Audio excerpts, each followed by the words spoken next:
You know, a lot of people say that the holidays is one of the most depressing time of the year for them.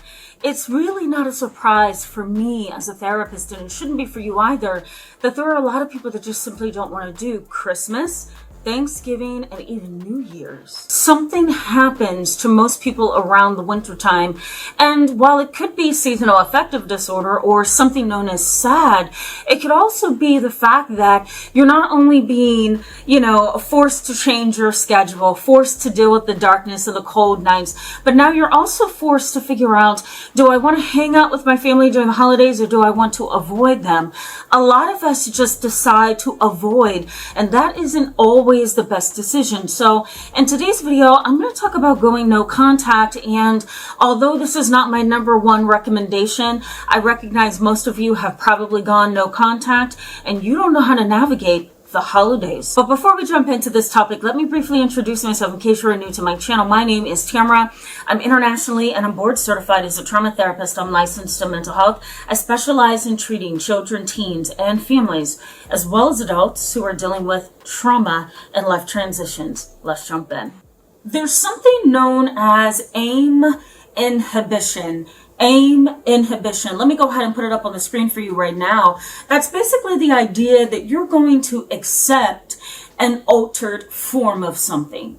You're going to accept an altered form or something. Let me give you an example of this. Now, let's say, for example, your family has never really had Christmas. They've never really been together on Thanksgiving. And so you kind of desire that, right? You say that you're going to have your own family, have a wonderful Thanksgiving and Christmas, really be all in for your family. Let's say you don't have an opportunity to do that. Maybe it's because you couldn't have children or you don't have children right now, or maybe you were married and now you're getting a divorce, or maybe you can't find anyone who's your fit. So what do you accept? Well, maybe you accept going over to your aunt's house knowing that the person in the family that you don't like is going to be there, and maybe you're willing to deal with that altered form of existing because there's no other way for you to go, right? There's no other way for you to get your need to have a warm, happy, loving family during the holidays but your family. Even though, let's say, for example, you're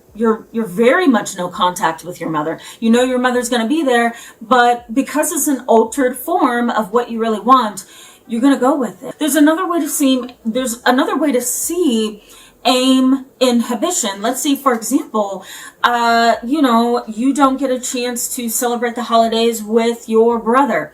Your brother, you two have always had a tumultuous relationship. You never really felt that you guys clicked. Well, because you've desired that holiday time with your brother, you're going to go ahead and have that holiday time with maybe your best friend from work, who's a guy, and he is going to be all alone for the holidays. So I'm just going to go ahead and do the holidays with him, knowing that I'm really suffering on the inside because I want to be with my family.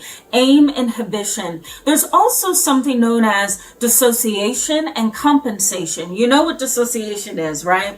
It's really you detaching from reality. You're detaching from reality because the reality is so painful, right? It's easier to live life when you're detached from it rather than attached. Compensation is when you go overboard and you just kind of throw yourself in, right? And maybe that compensation is, okay, I don't have a family, but I'm going to go to the restaurant down the street and I'm going to invite all my friends and we're going to have a huge dinner and we're going to party all night and we're going to do whatever I want to do because I desire that family that I can go to for the holidays. Compensation, right?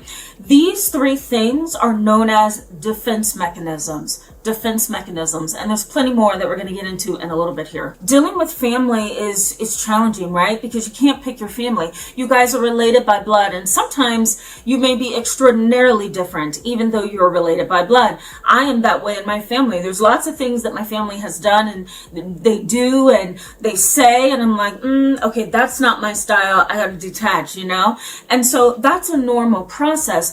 But But what isn't a normal process is throwing yourself back into a family that's unhealthy, throwing yourself back into a situation just because it's the holidays.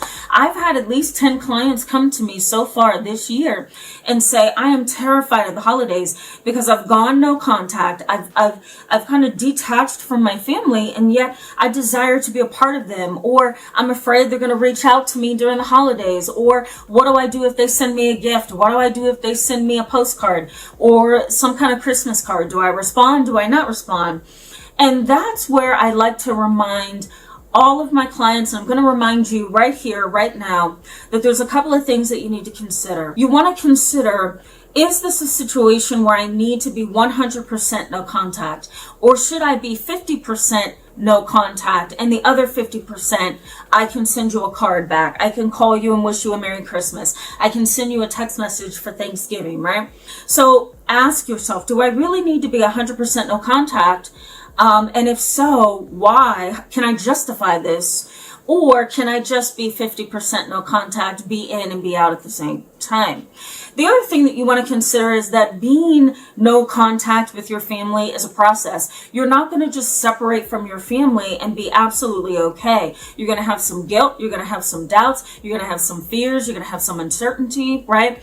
Because you don't know if you made the right decision. And that's okay too. That's okay too. Every process is different. When you go no contact, right, you may have this preconceived notion that no contact means stay separate from your family for a very long time, right? Don't go back, don't talk to them, don't accept text messages, just completely no contact. But you have to keep in mind that going no contact is a process. And maybe the first few steps of that process of going no contact is, I'm not going to invite you over for the holidays, but I will send you a text message, right? So that's one process. The second part of that process may be, I'm not going to call you every single holiday, but I will wish you a Merry Christmas because it's the biggest time of the year, right? So it's a process. Keep that in mind. You're not going to get there just because you detach. Also, family estrangement is always a process, and it is not always the answer. You've got to keep in mind that once you become estranged from your family, the dynamic shifts between you and your family, and it may not be easy to get back in and rectify things. It may not be easy to get in and ask for forgiveness or to forgive somebody else. Becoming estranged from your family, here's a thumbnail right here so you can go check it out on my channel.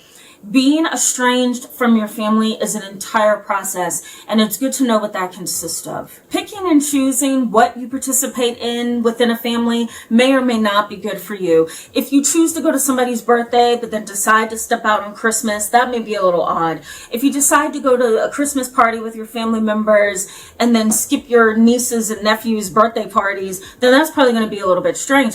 It's almost like, in a sense, you want to consider it this way. It's almost like you're saying, here I am, and then no, I'm not, right? So it's like sticking your head out of the box and putting your head back in the box.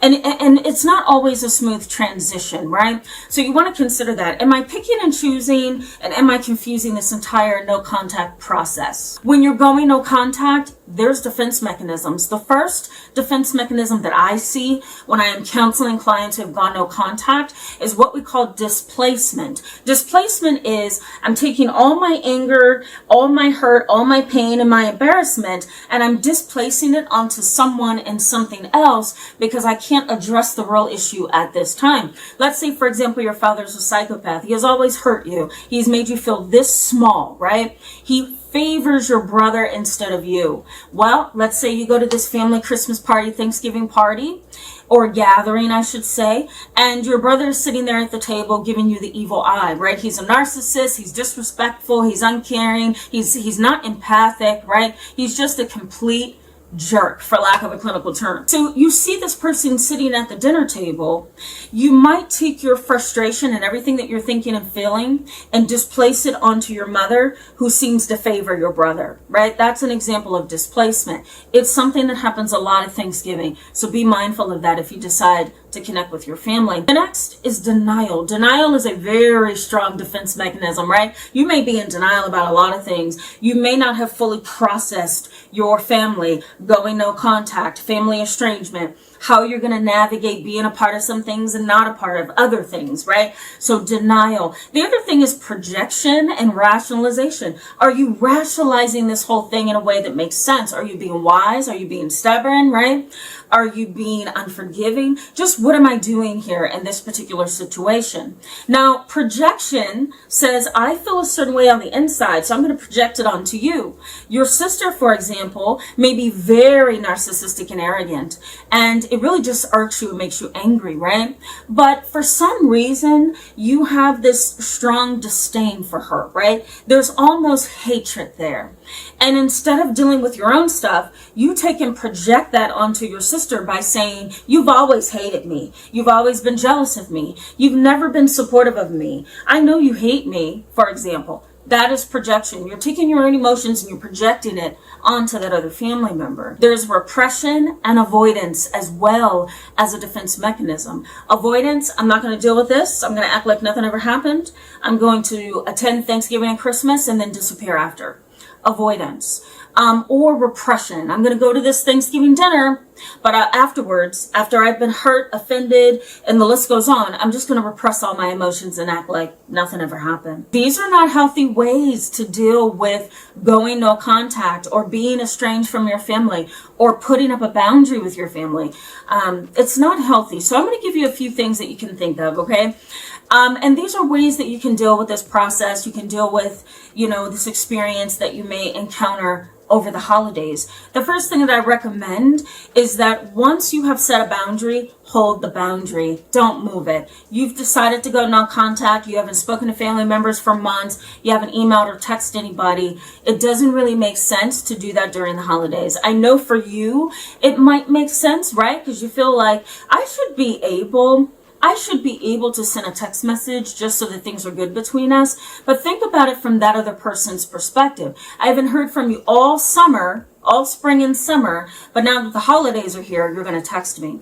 And so that can cause some friction. So once you've set a boundary, hold it. Don't shift it. Because it also makes you look as if you're not sure about what you want to do. The other piece is identify your signature boundary. I always tell my clients that. My clients are like, what? Identify your modus operandi. Identify your signature boundary, right?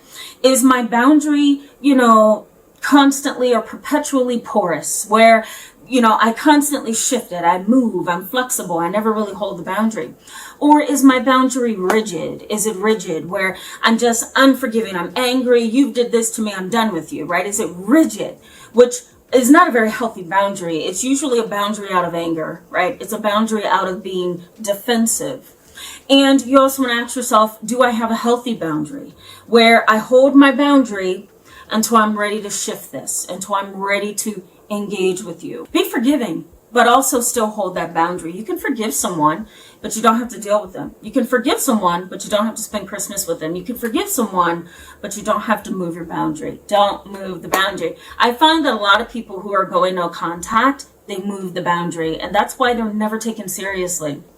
I would encourage you to do this as well. Just recognize that this is just one day, right? Thanksgiving is one day, Black Friday is one day, Cyber Monday, Christmas, New Year's, it's one day. If your family is harmful and detrimental, then take that as a sign that you need to move on or separate or put up a boundary or something, right? That this is just one day. This is a season and then it's over. Because what I see is a lot of people, they go no contact, they pull away or they put up a boundary, then they engage for the holidays and then they disappear come January.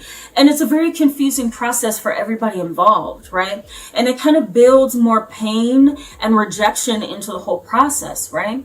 So recognize it's only one day. Focus on the truth of the holiday season and make it your own. Maybe you believe in Jesus Christ. Maybe you believe in, Christianity or Catholicism and their concepts and values and morals around holiday time. Maybe you want to go volunteer for an organization that needs you, right? Make the holiday season your own. Invent new traditions. That's really what you want to do. Also, I caution you not to act out of anger, spite, or unforgiveness. It just doesn't go anywhere. You're wasting your time.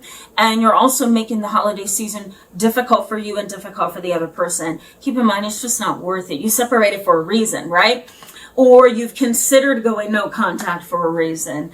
And know that know that as you go through this process, you've got to figure out what you ultimately want, right? Do I want to be close? Do I not want to be close? Do I want to put up the boundary, or do I not want to put up the boundary, right? Your goal this holiday season, if you've decided to put up a boundary with your family, go no contact, or if you're estranged from your family, use this season to figure out what it is that you want. What do I truly want out of this? And how do I make it my own? How do I change things for me? I often tell my clients this, that family can be everything to you, but family is not everything if they hurt you. And that to me is the foundation of going no contact. Thank you for being in this video with me today, guys. If you want to get more videos like this, check this out right here. I talked about this before, and go ahead and hit that subscribe button if you want to get more videos like this. I'll see you in the next video, in the next live. Bye-bye.